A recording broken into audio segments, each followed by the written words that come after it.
Hi guys, welcome to Asher and God. Oh, you there? You touch your glasses. What's that got to do with that? Hi guys. Hi guys, welcome to Asher and God.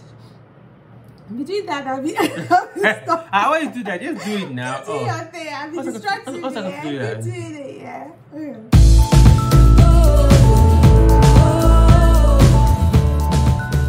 Hi guys, welcome to another episode of Asher and God, making Africa home again, one family at a time. Yes, today we are going to talk about the cost and process of obtaining electricity in Ghana. Now, the Ghana electricity service is called ECG. Now, it took us a while for us to be able to obtain electricity from Ghana, but it has a long process, obviously. Yeah. So the story we're narrating to you today doesn't mean that it's a formal process. This is just our story, okay? So what it means is that ours might be a little bit different, because you know in Africa they do things a little bit different. Yeah. There isn't really like a formal process. Okay? Well, there is a formal process. there is a formal process written down on the website. Yeah. But the reality was not exactly as it was on the website. Let's just put it that way. Okay. Yeah. Yeah. So this is just a disclaimer. This story we're telling you today might be different from when you actually go to get your own electricity in Ghana. It's just a guideline of how to go about it. Exactly. And trust us today that Kingsley will do a good job narrating that. Awesome. Yeah. So I've sort of summarize what we went through. This all happened in our absence, as it happens. We were in the UK when our uncle went through the process of applying for electricity from ECG for us and going through all of that. So what we're going to talk about today is really, as Krista said, the process of obtaining and the process of contacting ECG, that is the Electricity Corporation of Ghana, the forms that you need, the typical cost involved, okay? Because it's not free. You will need some identification and a letter of authorization as well, especially if you are not in the country.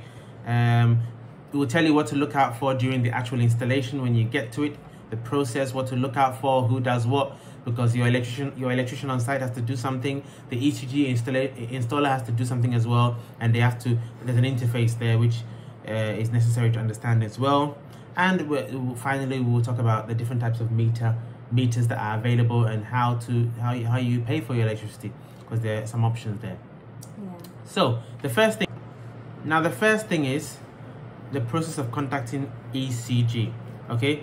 And when you go on the website of ECG Ghana, it tells you need to contact the Customer Relations Executive. That's the CRE, whoever that is, right? No idea, but you have to do that at your local ECG office, and we suggest that go to the nearest office to your site, wherever it is that you are building. You make inquiries and you will be given two forms. The first one is called the Supply Application Form, okay? Now that form is 10 cedis, so fairly inexpensive, okay? 10 cedis is just over £1 or $1.40. Then the second form is called the Contract for Supply of Electricity, okay? And that is a bit more expensive. That was 200 Ghana cedis, okay?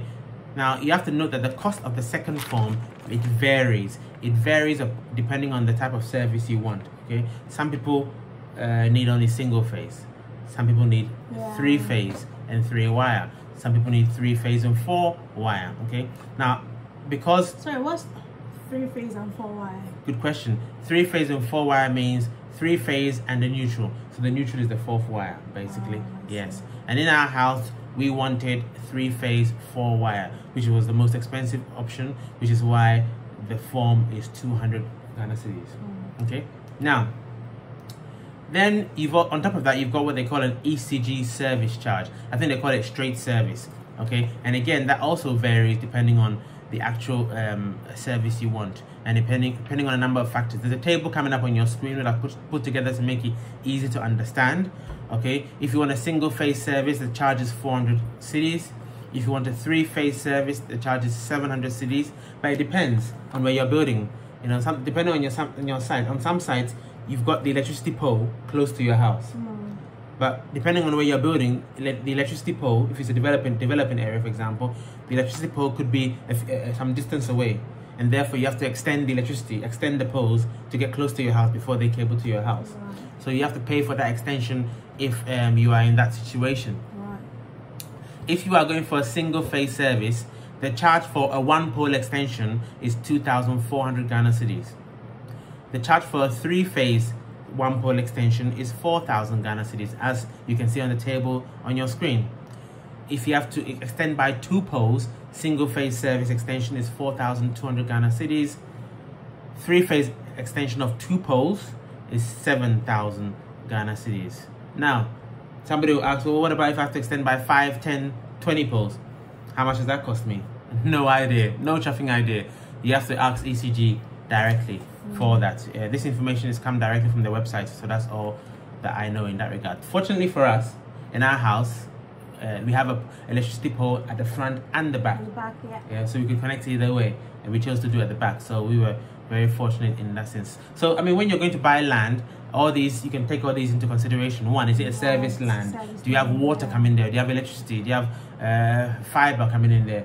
Okay, and you know, there are solutions to all of these things, but you have to make your choice on all these other factors. Okay, so that will determine your total cost, really, the number of poles in the area and what's closest to you or not, based on the extension.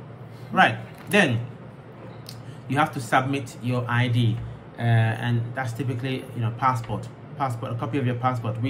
We sent across a copy, an electronic version of our passport, and also because we were not in the country, we have to send a letter of authorization, an LOA, and annoyingly they needed to be the original copy, a hard copy. So we needed to write it in the UK. We give, in this case, this is my uncle, we give Mr. So and so the authority to apply for electricity on our behalf, write our names down, sign it. It has to be a wet signature, and then you post it back to Ghana, for which we posted it back to our uncle, and then he submitted it to the ECG. Yeah, and they're quite fussy as well. The signature has to be in black ink as well. So don't, if you do it in blue ink, you have to do it again.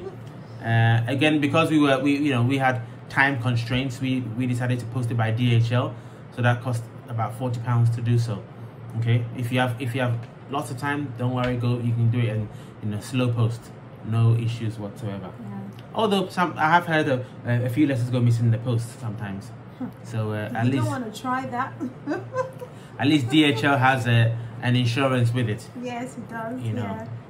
So once your ID is received, once the letter of authority is received, if you are overseas, obviously if you're in Ghana, then you won't need your letter of authority. But once those two things are received, then what they do is they attach it to the original 2 forms that I talked about earlier on, the 10 cedi form and the 200 cedi form. They attach those things together, and then they submit it for a formal, if you like, final approval.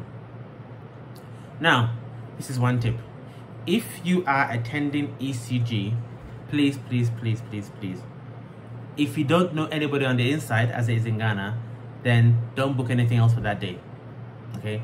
Because the queues can be very long queue, okay? So if you're gonna go there, just be patient, and you'll be seen to eventually, okay? Now, on approval of your application, they assign you an estimator, okay? And that estimator is the person who's going to come to the site, inspect your site, inspect where the poles are relative to where your house is, measure the length of cables in order to understand how much it will cost for the actual installation work, okay? Now, can you believe that it took about 2 to 3 weeks after we were told that, or after my uncle was told that, 2 to 3 weeks we had no calls from ECG, no calls from any estimator. So my uncle had to go all the way back to ECG, because obviously they're delaying our construction. We need power on site to do stuff. So you have to go all the way to ECG to find out what is going on. He was asked to queue. His time was wasted as usual, go round in circles before he actually got the necessary estimator's contact. So once he got her contact, she said, yes, I'll come and do it. And it took continuous chasing over another 3 weeks. Wow. She said, I'm coming tomorrow, she doesn't come. I'm coming next week, she doesn't come. It took continuous chasing over about 3 weeks before she actually turned up to site. Okay, so these are some of the frustrations that we're talking about, you know. But anyway, when she turned up, she eventually turned up, did all her measurements. You know, she's got a measuring tool to measure the length from the cable to your house.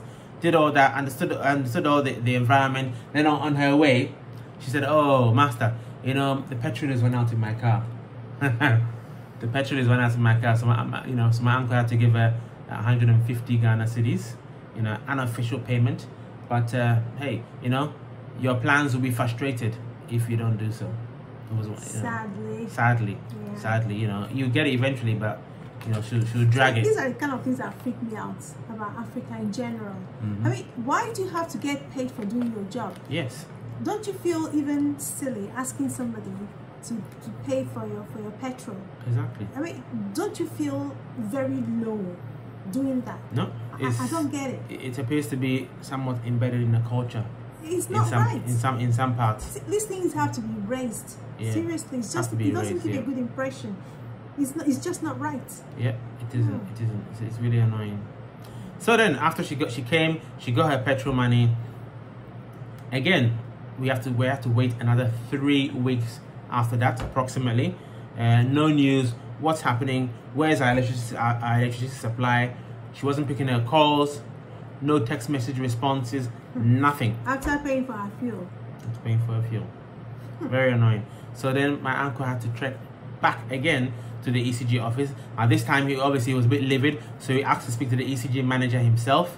Okay, again he had to go through loops to get there. Made a few complaints, and then the manager finally agreed to arrange for the installation contractor. Because you see, ECG have third-party installation contractors who actually do the installation of the cable from the pole to your house.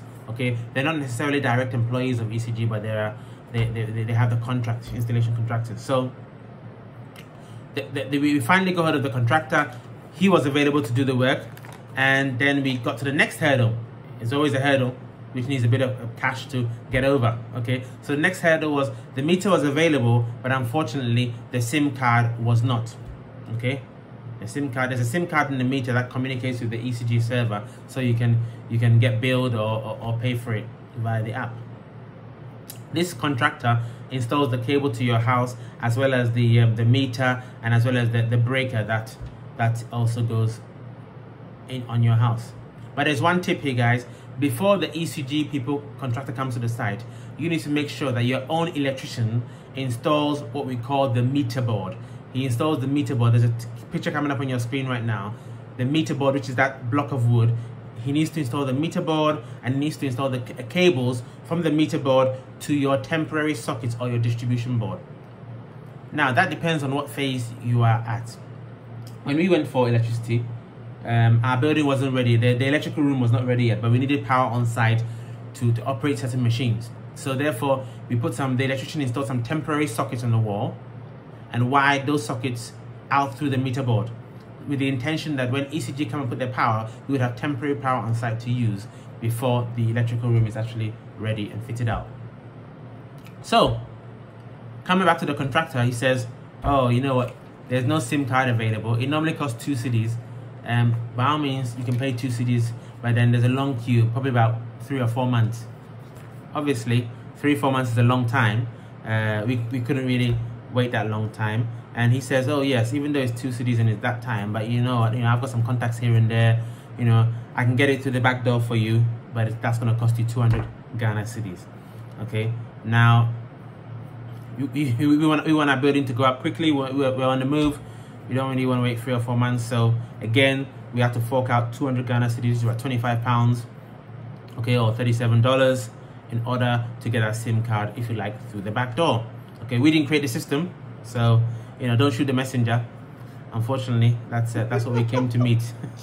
Okay, so we paid the $200, but then we have to wait another 3 weeks before that card actually arrived. Okay, now the contractor also has a labor charge, because remember, he's going to install the cables, which you've already paid for in the initial 700 Ghana cedis. He's going to install the cables from the pole to the house. Okay, and that his labor cost was another 200 Ghana cedis. Okay, to install those cables. So now this is what to watch out for on site. Installation to watch out for. So the electrician, again, picture on your screen, he installs the cables from the poles to the house. Those cables then are installed into the 100 amp MCCB, which is the breaker on your screen. Okay, then he installs cables from the breaker on your screen into the input terminals of the meter. In our case, again, we were not around at the time. He put in 10 mil cables, 10 mm cables, right? Which I remember, I think my uncle asked him, "Are these the right size cables?" "Oh, don't worry, these are temporary cables." Yeah. Now, clearly, if you are subscribed to our channel, you will know that we have since changed those cables. Okay, but if you haven't watched or know what I'm talking about, just click up here. You will see a video that says how much power do you need to run your house. In that video, watch it. You see we explained how and why we needed to change those 10 mm or 10 mil squared cables. Yeah. Okay, very, very important that you have the right size cables to have the right amount of power in your house. But anyway, so come back to that story. He installed the 10 mil cables from the breaker to the input terminals of the meter. Then your electrician will install cables, same size cables, from the output terminal of the meter to the temporary sockets or to your distribution board, depending on what stage of construction you are in your house. All right. Okay. Now, what I'll suggest is, if you can, again, this depends on the personnel involved, electrician and ECG. If you can get both of them to come to site at the same time to coincide, that is best, because then they can talk to each other. You know, the ECG guy can talk to the electrician and so on to make sure that they're all connecting the cables in the right places. There's an interface there, right? So that is the ideal thing if you can make that happen. Okay. So that saga is over. Now we come to the type of meters. There are basically two types of meters in Ghana. You have the postpaid or the prepaid. What postpaid means is that, you know, you use the electricity before you pay for it. It's postpaid. And then, but we prefer prepaid. Prepaid means you pay for it before you use it. It's like pay as you go, and it works with an ECG app, which is an OK app. So you just put credit on there, and then obviously it draws down according to the tariff as you use electricity, and you just top it up as you need to. You can top it up by MOMO, money, or you can go to the nearest ECG office, give your account number, and then top it up that way. Okay, we prefer the pay as you go. It's nice and simple. That's our personal choice. No issues really with that. Okay, now once you have the electricity in your house, once you have the meter installed and everything is connected up by your electrician, it's important, very important, to realize that the meter is tamper proof for obvious reasons. Yeah, they don't want anybody tampering with the meter. They don't want any clever electrician bypassing the meter, because obviously that's illegal. So it is tamper proof. Okay, and your electrician must be aware. Obviously, make sure you point out. I'm sure they know, because if during the course of work, and depends on what stage you are at, if the meter is tampered with, the meter will deactivate. Okay, and then you need to call ECG back to your site again. They give you a code, or they come with a code, and then they reset the meter. Okay, now you have to pay for their petrol again. Okay, that happened to us because if you haven't watched the video, click up here, you see that video. We weren't here when the meter was being installed. When I came and inspected, I realized that those 10 mil cables, 10 mm cables, are too small, wrong size. I had to get the electrician and the ECG to change those cables, which meant I needed to call them out again, and the petrol charge this time was 200 Ghana cedis for their call out. Okay. Now, in actual fact, the second time around, they didn't actually come around. We paid for the 200 cedis, and all they did was that I think we called them and they gave us the code, and then our electrician was able to come and apply that code. So that 200 cedis really was just for the code. Okay, so whether they come to site or not, if you tamper with the meter, know that you have a 200 cedi bill coming your way. Oh dear. Yes. Oh, Africa will help me. Exactly. And obviously, I guess that depends. That would also depend on where you live relative to the ECG office. That's why I said in the beginning, try to go to the nearest ECG office to your building site. You don't want to go too far away, because then their cost will increase. So, to summarize, there's a table on your screen which summarizes our total cost, which will be different from yours because it depends on how close your poles are and so many other factors, what service you want, etc., etc. But our total cost okay, was as follows. Number one item, the forms, 210 Ghana cedis, as we said already, on your screen. Straight service charge, 700 Ghana cedis, because we went for 3-phase 4-wire. Our DHL cost, letter of authorization, £40, about 320 Ghana cedis. Okay, the estimated petrol, okay, when she first came, 150 Ghana cedis. The SIM card was 200 Ghana cedis, because we were not prepared to wait 3 or 4 months, because that's just ridiculous. Ordinarily it should have been 2 cedis. If you're prepared to wait 4 or 5 months, he said 3 or 4 months, but who knows, it could be even longer, because you're only paying 2 cedis, remember, and there's a long queue, so it becomes perpetual.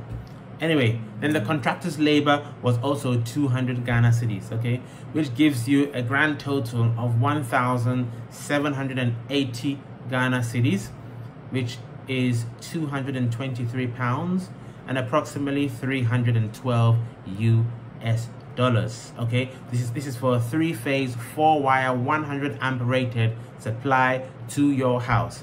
That's how much it cost us, and we were fortunate because the electricity poles are right in front of our house, front and back, so your cost may differ. Now, how long did it take from the first visit to ECG? Approximately, I can't remember exactly, but based on what my uncle has told me, approximately 12 to 14 weeks it took from the very first visit to actually get power on site. Okay, so not very efficient, but we got there in the end. Pretty annoying, but ECG is notorious, very notorious. But if you want to build in Ghana, you got to just stomach it, be patient, go through the process, do other things whilst you're waiting for electricity, do other things on site that do not need electricity, so that you're not wasting time. You're still moving on with your building to meet whatever deadlines that you have. Okay, we'll have a video coming out soon as well, which talks about the electrical changeover system. Dumso is still happening in Ghana. Power is going off here and there, so we have a video coming out which I'm probably going to title "How to Minimize Your Impact to Dumso." Okay, you can't avoid it completely, but you can minimize your impact. And I have a changeover system which I'm going to describe in detail with an ebook for those who are interested, and that will show you how you can have more stable power to your home to minimize the impact of power outages in Ghana. Okay, because no matter where you live, you can live in a very fancy place in Ghana or more rural place. Doesn't matter where you live, the common denominator is ECG, the Electricity Corporation of Ghana. Okay, where we live now is a very lovely estate, but still there are power outages, there are power fluctuations. I think I need to do a video about how to protect your equipment as well. There's power fluctuations, all sorts, but it's still good, it's still good. We still say make Africa home again, one family at a time, because it is still quality living back in the motherland. Absolutely. Somebody says, they're in the UK, they're in an open prison, okay, and they want to come, or they're in the US and they feel that's their opinion or interpretation. They said, they feel that they're in an open prison in America or wherever, so they're dying to come back home. So absolutely, make Africa home, one family at a time. That's all good. So guys, hope you enjoyed this video, and see you next time on Asher and Gad. Please like, share, subscribe, and hit that notification button so you'll always be informed when we upload an educational video for your viewing pleasure. All right, awesome. So from you, it's Kemesia. Guys, Yebeshia, see you next time on Asher and Gad.